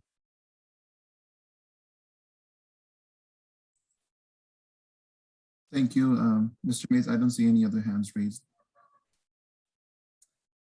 Great, thank you for all these suggestions, and we'll take them back. Actually, Commissioner Monson has an additional comment. Go ahead, Commissioner. Yes, sorry, I have to excuse myself from most of the meeting, but I have a question. How are we planning to promote and get the community engaged? I myself I've been active in my community, trying to get the community engaged with the city, specifically in South San Francisco. And my experience is not easy to get the community engaged. I'm a Spanish speaker also. So I would like to see if we can gather our ideas, how we can engage, what tools we can use to engage the community so they can participate. Because that is what I find a lot of challenges. And some of them, they don't have access to computer that is accurate. But beyond that, the interest of participate is very low. And we've been working very hard in South San Francisco to get that up. And we have successful stories, but there is a lot of work more to do. So now in this commission, it seems like there is a good intentions, right? But how we can actually get the people involved, get engaged, the community, the residents. I hope I can I'm getting my point across. I personally have experience in my area, not easy to get engaged the people because they have busy life, very difficult schedules. So we can combine some ideas to come up with some plans how they can get engaged. That would be appreciated. So I think that's a really good point. And I think this process is about engagement, and we know that there are parts of our community and our county that, well, let me put it this way, the levels of engagement vary across communities and across geographic areas in our county. It's something we're very aware of. It's something that was at the forefront of our census outreach work, of our COVID outreach work, our vaccine outreach work, understanding that folks, there's different channels by which folks receive information, but also different levels of interest in engagement. So in the interest of time, I will make this suggestion. As I mentioned, our outreach, our community outreach on this for this commission is very similar, and it's in fact modeled after our census outreach. It involves social media, traditional media, partner outreach. There's multiple levels of it. I hadn't asked her to prepare for it, and in the interest of time, I won't ask Emma Gonzalez to give an overview of it at this meeting. But at the next meeting, I'll ask Emma if she's willing to give a very brief overview of it, and we can have a discussion at that point. But also in the meantime, if any commissioners have particular ideas, particular things that you think would be helpful to get your communities engaged that you haven't seen the county do before, please send them to me or send them to Emma, even before the next meeting. Because of the condensed timeline, we'd love to get them sooner than later so we can figure out how we could implement those. But engagement is definitely something that we're very sensitive to, that we'd like to encourage. And you all, as members of your communities, I'm sure have great ideas, and we'd love to hear them. And we also would love for you to help us get the word out among your networks about the great work of this commission.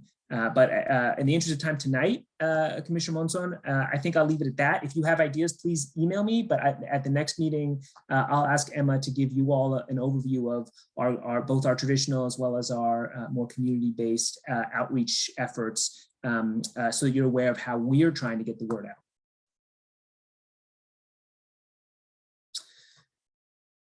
Terrific. Thank you. Thank you for your comments. We've taken them down, and we'll report back to you on some of your suggestions and what we're able to do. At this point of the evening, it's time to bring back that item of discussion, and if you'd like, election of a chair or vice chair. I think we have our council here, but I think you all probably have a sense of what a chair and a vice chair do. Your votes count the same, but a chair would help run the meetings, would do a lot of the moving from agenda to agenda, taking public comment, organizing discussion, what I've been trying to assist and supplement tonight. A chair would do that, and a vice chair would assist the chair in that and would act when the chair is not available. You're free to, if you'd like to talk about it tonight, you're also free if you'd like another few weeks to think about who you might want to nominate, including yourself. This is also an item that you could take up again next week, next meeting. And with that, I would leave it up to the commissioners. And Justin, I'll just add, as was, I think you mentioned at the outset of the meeting, we are still awaiting our 15th member. We expect that member to be appointed by next week. And so by the 8th, you'll have a full 15-member commission, just something else for consideration. Thank you, Brian. Can I make a recommendation to elect our chair and vice chair at the next meeting? Because I feel since given we are going at 100 miles per hour, the train actually at the station, I see it. It's important to have that proper direction and, having to do the agendas and being planning commissioner for 4 years and, working on status of, commissioner status of women. I see, having to deal with Brown Act and input from members of the public there. It's just a lot of work. And I think it's important to set the stage. So I would really appreciate if we set the agenda for September 8th, have that agenda item be included. If other commissioners agree with that.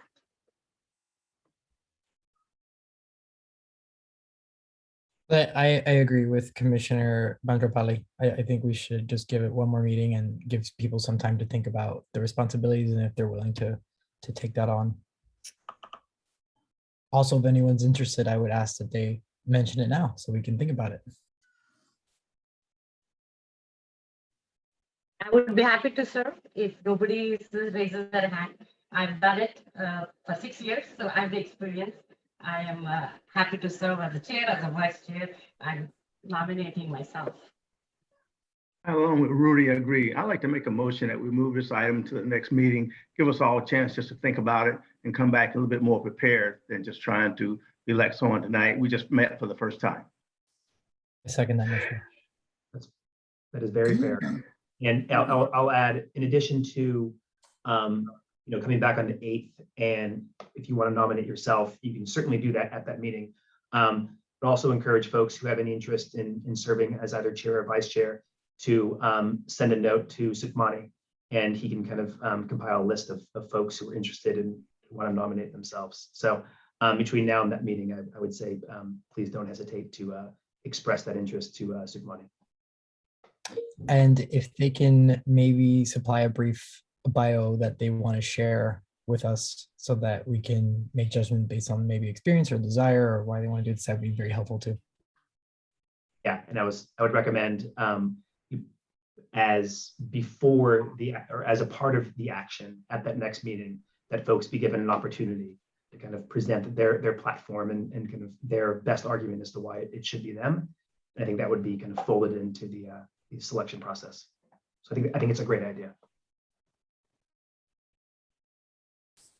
Thank you, Brian. So since we have a motion on the floor made by Commissioner Lawrence and then seconded by Espinoza Murray, I'll take the roll call that we move this item to the next meeting agenda on September 8th.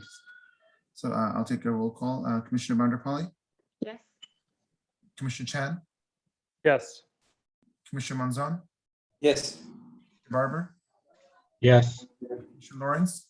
Yes. Commissioner Salander? Yes. Commissioner Azos? Yes. Hopefully I said that right. Commissioner Bledsoe? Commissioner Bledsoe? Unmute your mic.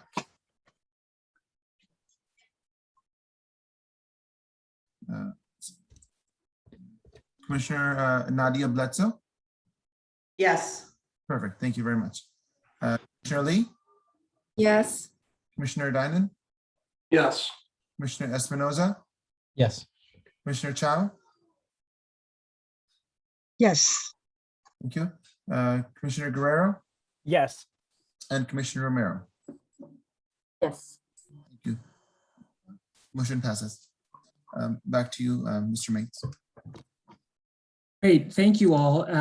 Now we just sort of have some general item that we would put probably on it at the end of every meeting, which is any specific commissioner member reports. So I think we would go ahead and do that. If anyone would like to make a commissioner report, please raise your hand and Suki will call in.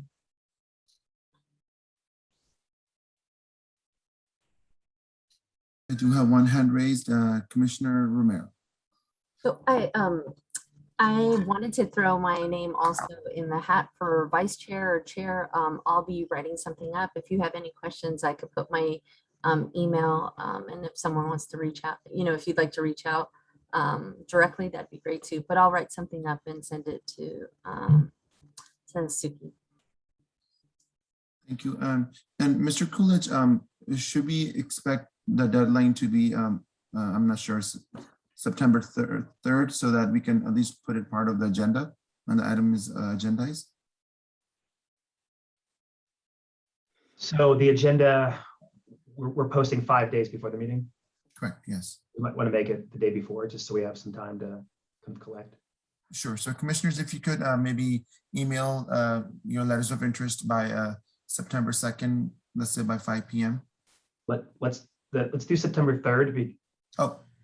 Or no, second. I'm sorry, the second. I'm sorry. September 2nd. Yeah, September 2nd by 5 p.m. Thank you. Perfect. And I do see another hand raised. Commissioner Chow? You're on mute. Yeah, question. Will the presentations be up in the website? And also the bios for the chairs and the vice chairs be put up in the website so we can review? Commissioner Chow, I'm going to, after this meeting ends, we're going to post it on the website for the district lines. And also I'm going to email you all the two presentations that were done today. And regarding the bios, once the agenda is published, it will be part of the agenda packet. So you will get that as well. Okay, one more question. You mentioned about translations in Chinese. Which version of the dialect is that Mandarin or Cantonese? I believe Emma can respond to that, but I believe it's simplified Chinese characters for the translation. In terms of interpretation, those would be two different interpreters. So if somebody requests Cantonese, we would do Cantonese. If somebody requests Mandarin, we would do Mandarin. Perfect, thank you. Is that right, Victor? I see Victor nodding his head. I think that's right. Okay, thank you. Thank you. Thank you. Commissioner Monzon, followed by Commissioner Guerrero. Yes, is there any possibility that we can connect with each city so that city press release, they can announce that this commission just started, and that way we can start engaging the communities, because a lot of people, they have no idea that we already started. This will be great because each city, like South San Francisco, has already a press release. That could be very useful to put our name out and start getting some attention. So yes, I'll answer that question. Yes, we have communicated with all the public information officers from all the cities in our county. We have informed them of the formation of the committee. Marshall Wilson from our communications team is in regular contact with all the PIOs from the city. I will say we're in a bit of competition just for airspace right now because many of the cities are undergoing this exact same process at the same time. But yes, we do share through our outreach efforts. We do share all of our releases, all that information through the network of city public information officers. Marshall, I don't know if there's anything more you want to add to that.